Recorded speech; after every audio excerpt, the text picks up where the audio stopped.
بسم اللہ الرحمن الرحیم۔ السلام علیکم۔ ایک دفعہ ایک بادشاہ کے ذہن میں 3 ایسے سوالات دار آئے جن کے متعلق بادشاہ کا پختہ یقین تھا کہ اگر وہ کسی طرح بھی ان کے جوابات کو جان لے گا تو پھر وہ دنیا کے ہر معاملے میں ناقابل شکست بادشاہ بن جائے گا۔ بادشاہ کی بے چینی کا سبب وہ 3 سوالات خواہشات کچھ یوں تھیں۔ بادشاہ جاننا چاہتا تھا کہ ہمیشہ کسی بھی کام کو شروع کرنے کا درست وقت کون سا ہوتا ہے۔ بادشاہ کی دوسری خواہش یہ تھی کہ اسے ہمیشہ اچھے اور برے لوگوں کی پہچان نصیب ہو تاکہ وہ جان سکے کہ کون لوگ مجلس کے قابل ہیں اور کن لوگوں سے دوری اختیار کرنی ہے، اور سب سے بڑھ کر اسے یہ بات جاننے کی شدید تمنا تھی کہ اس کے لیے سب سے ضروری اور اہم کام کیا ہے تاکہ وہ جس کام میں بھی ہاتھ ڈالے اسے ناکامی کا منہ نہ دیکھنا پڑے۔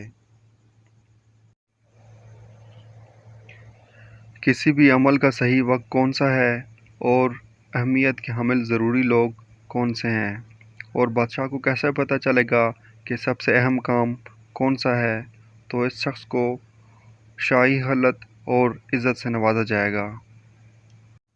پہلے سوال کے جواب میں باز نے کہا کہ ہر عمل کا بالکل ٹھیک وقت جاننے کے لیے پہلے سے ہی مہینوں، دنوں اور سالوں کا جدول تیار کرنا چاہیے، پھر اس کے مطابق تمام کاموں کا ایک ضابطہ تیار کیا جائے اور سختی سے اس بات کو یقینی بنایا جائے کہ زندگی پہلے سے بنائی گئی اس ترتیب کے مطابق گزاری جائے۔ صرف اسی صورت میں انہوں نے کہا کہ کوئی بھی کام درست وقت پر شروع کیا جا سکتا ہے۔ دوسرے عالموں نے اعلان کیا کہ نہیں، ایسا نہیں ہو سکتا۔ ہر عمل کے لیے پہلے سے صحیح وقت کا فیصلہ کرنا ناممکن ہے، لیکن ایک شخص کو چاہیے کہ وہ اپنے آپ کو بیکار مشاغل میں مشغول ہونے سے بچانے کی حتی المقدور کوشش کرے اور جو کچھ ہو رہا ہے ہمیشہ اس پر گہری توجہ مرکوز رکھے اور پھر اس کے مطابق وہی کرنا چاہیے جو ضروری ہو۔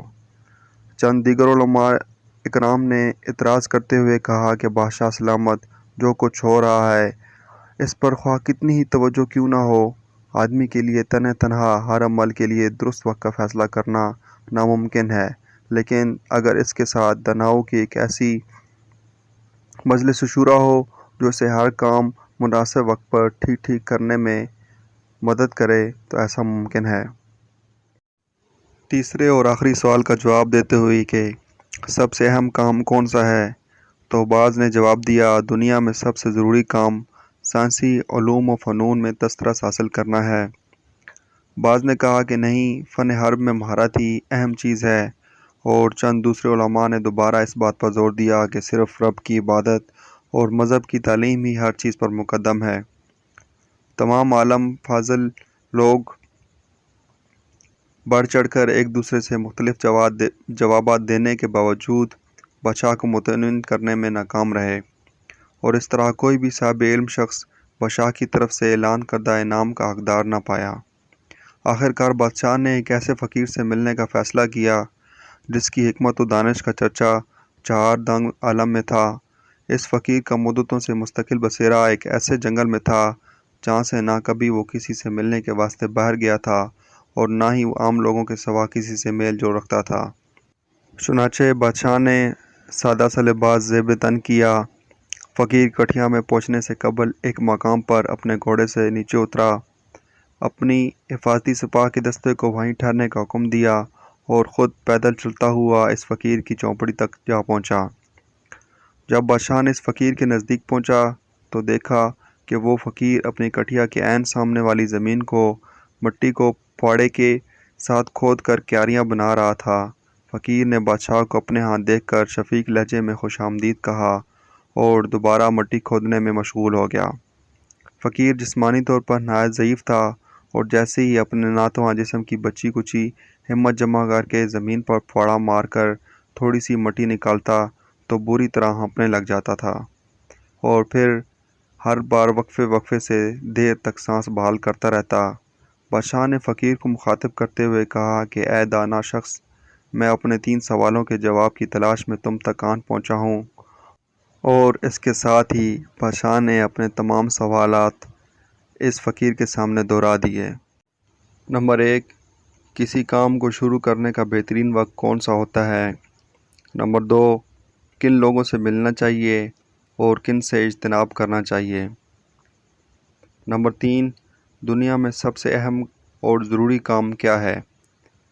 فقیر نے بادشاہ کے سوالات کو خاموشی سے سنا اور بغیر کوئی جواب دیے اپنے ہاتھوں پر تھوک ملتے ہوئے پھر سے چپ چاپ زمین کو کھودنا شروع کر دیا۔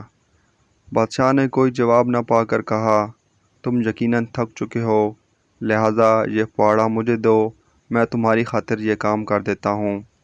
فقیر نے شکریہ کا اظہار کیا اور پواڑہ بادشاہ کے حوالے کر کے خود وہیں زمین پر بیٹھ گیا۔ جب بادشاہ نے زمین کھودنے اور نرم کرنے کے بعد 2 کیاریوں کے لیے جگہ ہموار کر لی تو وہ رک گیا اور ایک بار پھر سے فقیر کے سامنے اپنے سوالات کو دہرایا۔ فقیر نے اس بار بھی کوئی جواب نہ دیا اور اپنی جگہ سے اٹھتے ہوئے بادشاہ کی جانب ہاتھ بڑھایا اور کہا، شاید تم تھک چکے ہو، لہٰذا کچھ دیر آرام کر لو اور لاؤ پھاڑا مجھے دو، میں اس دوران مزید کام کر لیتا ہوں۔ بادشاہ نے فقیر کی بات سنی تو اور اس نے کرتے ہوئے پھاڑا اپنے پاس ہی رکھا اور بدستور کیاریوں کو بناتا رہا۔ اسی طرح لگ بھگ 1 گھنٹہ گزر گیا اور پھر دوسرے اور اس کے بعد وقت اس طرح گزرتا گیا حتیٰ کہ دھیرے دھیرے سورج اور درختوں کے عقب میں غروب ہونا شروع ہو گیا۔ بادشاہ نے آخر کار پھاوڑے کو زمین میں پیوست کرتے ہوئے کام کو روکا اور کہا، اے دانش مند انسان، میں آپ کے پاس اپنے سوالوں کے جواب کی غرض سے آیا تھا۔ اگر آپ کے پاس مجھے بتانے کے لیے کچھ بھی نہیں ہے تو مجھے کم از کم انکار تو کر دیں تاکہ میں واپس اپنے گھر کو لوٹ جاؤں۔ اسی اثناء میں جنگل کی جانب سے دوڑتا ہوا کوئی شخص نظر آیا تو فقیر کہنے لگا، جناب وہاں کوئی آ رہا ہے، چلو وہاں دیکھتے ہیں یہ کون ہے۔ بادشاہ نے مڑ کر دیکھا تو جنگل کی جانب سے ایک بارش شخص بھاگتا ہوا آ رہا تھا۔ اس آدمی نے اپنے دونوں ہاتھوں سے اپنے پیٹ کو کس کر پکڑا ہوا تھا جہاں سے خون فوارے کی مانند پھوٹ کر بہہ رہا تھا۔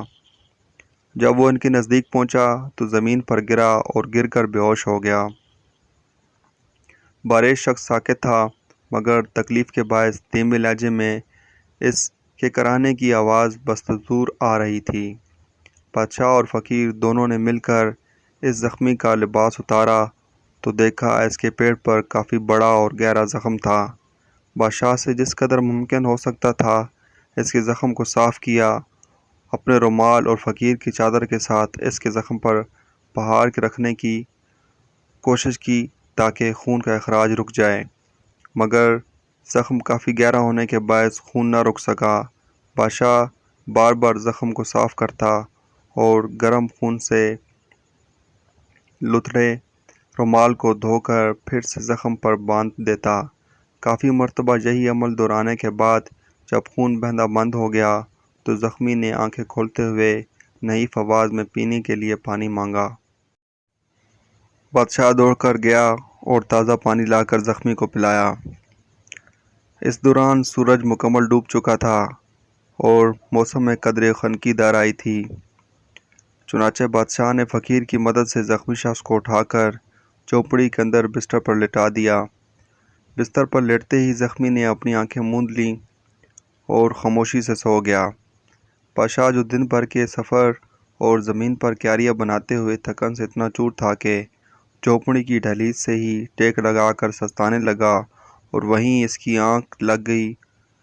موسم گرما کی مختصر سی رات میں بادشاہ نے پرسکون نیند کے خوب مزے لیے اور صبح جب بادشاہ نیند سے بیدار ہوا تو اسے یہ سب یاد کرنے میں بڑا وقت لگا کہ وہ کہاں ہے یا وہ داڑھی والا عجیب سا شخص کون ہے جو بستر پر لیٹے ہوئے اپنی چمکدار آنکھوں سے اسے مسلسل گھور رہا ہے۔ بارش شخص نے جب دیکھا کہ بادشاہ جاگ گیا ہے اور اب اس کی توجہ میری طرف ہے تو اس نے کمزور سی آواز میں کہا، جناب مجھے معاف کر دیں۔ بادشاہ نے کہا، میں تو تمہیں جانتا ہی نہیں، تو پھر معافی طلب کرنے کا اور معاف کرنے کا سوال کیسا؟ داڑھی والے شخص نے کہا، درست کہا، آپ کے لیے میں ضرور اجنبی ہوں، مگر آپ میرے لیے اجنبی نہیں۔ میں آپ کو جانتا ہوں، اور میں آپ کا وہ دشمن تھا جس نے آپ سے بدلہ لینے کی قسم اٹھائی تھی، کیونکہ آپ نے میرے بھائی کو سزائے موت کا حکم دے کر اس کی ساری جائیداد پر قبضہ کر لیا تھا۔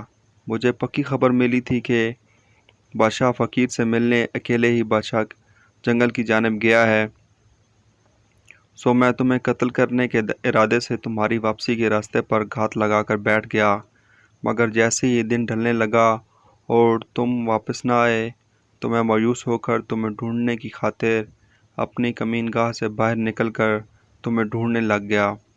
اس دوران میری مڑ بھیڑ تمہارے حفاظتی سپاہ والے دستے سے ہو گئی۔ انہوں نے پہچان کر مجھ پر حملہ کر دیا، جس سے مجھے پیٹ پر مہلک زخم لگا، لیکن میں کسی طرح ان کے نرغے سے جان بچا کر بھاگ نکلا۔ اگر آپ میری زخم پر پناہ نہ رکھتے، مجھ پر بروقت تمہاری مدد نہ ملتی تو خون بہہ جانے کے باعث میرا مرنا یقینی تھا۔ میں آپ کو مارنا چاہتا تھا اور آپ میری جان بچانے کی تگ و دو میں مصروف تھے۔ میں نے خود سے عہد کیا کہ اب میری جتنی بھی مزید زندگی باقی ہے، اس دوران اگر آپ چاہیں تو میں آپ کا سب سے زیادہ وفادار غلام بن کر رہوں گا اور اپنی اولاد کو بھی ایسا کرنے کی تلقین کروں گا۔ برائے مہربانی مجھے معاف کر دیں۔ بادشاہ کو یہ جان کر بے حد خوشی ہوئی کہ اس کی اپنی جانی دشمن کے ساتھ انتہائی آسانی سے صلح ہو رہی تھی۔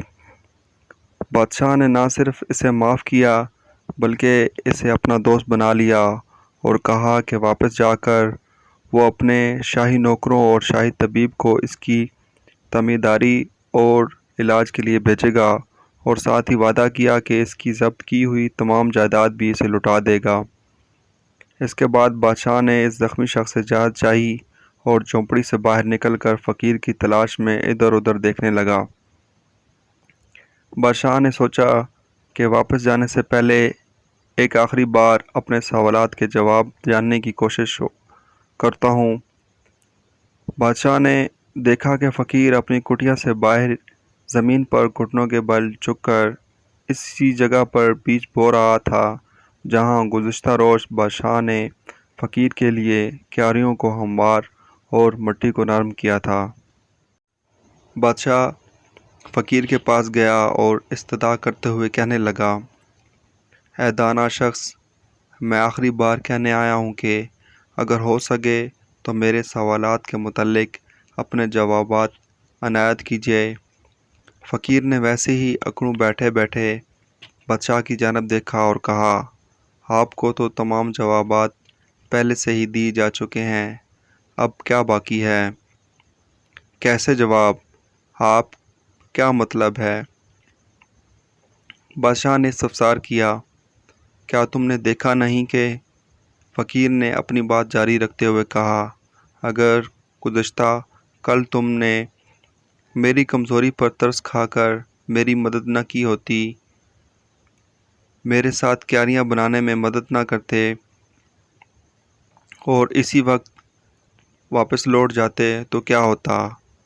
گھات میں بیٹھا ہوا شخص تم پر حملہ کر دیتا تو تم اس وقت اس بات پر پچھتاتے کہ کاش میں یہ وقت فقیر کے پاس ہی رہتا تو بہتر تھا۔ تو تمہارے لیے سب سے ضروری اور اہم وہ وقت تھا جب تم زمین کھود کر انبار کر رہے تھے، اور اسی وقت میری صحبت تمہارے لیے ہر چیز سے بڑھ کر تھی، اور میرے ساتھ نیکی کرنا تمہارے کاموں سے بڑھ کر بہتر تھا۔ اس کے بعد جب وہ زخمی شخص دوڑتا ہوا ہمارے پاس آیا تو سب سے اہم اور ضروری وقت وہ تھا جب تم اس کی تعمیرداری کر رہے تھے، کیونکہ اگر اس کی مرہم پٹی نہ کرتے تو وہ صلح کیے بغیر ہی مر جاتا۔ تو اس وقت وہ سب سے اہم شخص تھا، اور تم اس کے لیے جو کچھ کیا وہ تمہارا سب سے اہم اور ضروری کام تھا۔